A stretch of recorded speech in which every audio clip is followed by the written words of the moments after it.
The top story, the U.S. launched Operation Prosperity Guardian 2 days ago to carry out joint patrols in the Red Sea waters near Yemen. Now, the crisis has grown out of the war between Israel and Hamas. The Iran-backed Houthis have been targeting commercial shipping lanes in the Red Sea and Gulf of Aden. India says it is monitoring the situation very closely. Meanwhile, Indian Navy warships are rendering assistance to the mariners at sea as a first responder in the region. Joining me is Mr. Pinak, Ranjan Chakravarty. Mr. Chakravarty is a former Indian ambassador to Thailand and High Commissioner to Bangladesh. He's a former Secretary of Economic Relations in India's Ministry of External Affairs. He's a former Deputy Chief of Mission at the Indian Embassy in Israel between 1995 and 99. He's also served in the Indian diplomatic missions in Egypt and Saudi Arabia as well. Ambassador Chakravarty, welcome to DD India News Hub. I have 4 or 5 fundamental issues to ask of you. First, 8 of the 20 countries in the US-led patrols in the Red Sea have declined to be publicly named.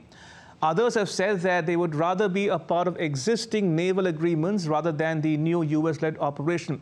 Now, the lack of details and clarity over what countries are doing has added to confusion for shipping companies. What do you make of the reluctance on the part of some countries to join this US-led initiative?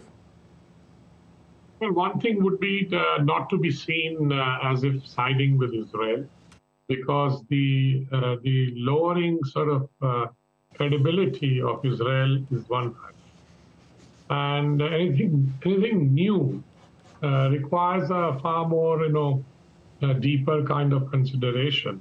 There are already patrols, etc., that have been in place because of the Somali piracy and other things. So this would be, but this is political. This is not simply piracy. Right. Hence, there would be some reluctance in sort of joining up to the new U.S. initiative. But individually, I think each country will be doing what it can in terms of preventing international shipping being attacked and interdicted. Ambassador Chakravarty, looking at it from New Delhi's perspective now, India says it is monitoring the developments very closely.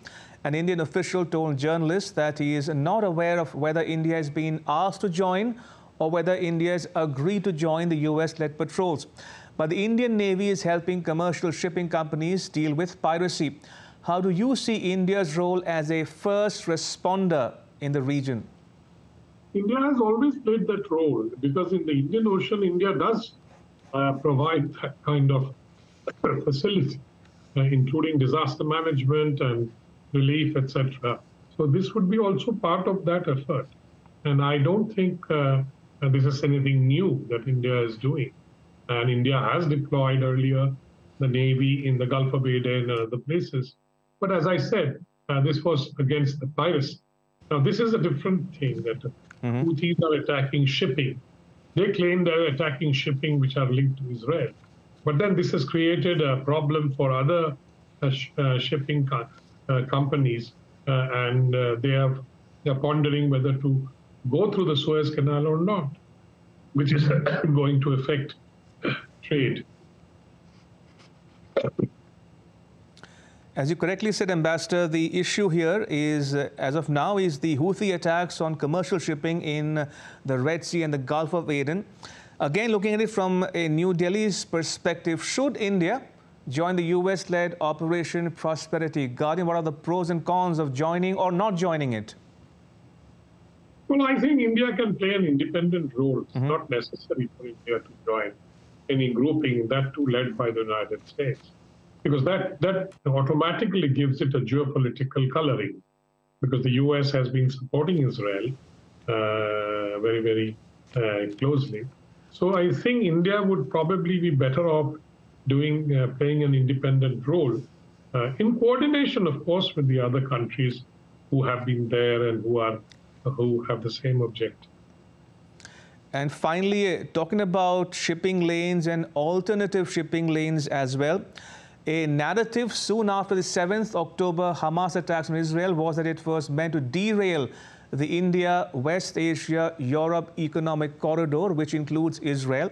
Now, today, after the Houthi attacks on ships in the Red Sea, the narrative has again turned to the virtues of the India-West Asia-Europe economic corridor as an alternative to the Suez Canal shipping route. So clearly, there are strong arguments to be made in favor of the corridor, economically, politically, and commercially speaking. But what will it take to get this corridor off the ground?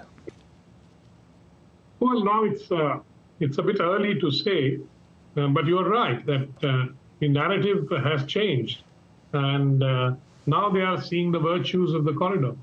But these things happen because of the war between Israel and Hamas. This narrative has changed, and I think when the war ends, finally, it has to end someday.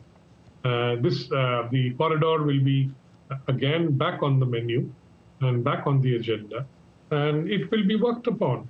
And I think elements of the corridor already exist.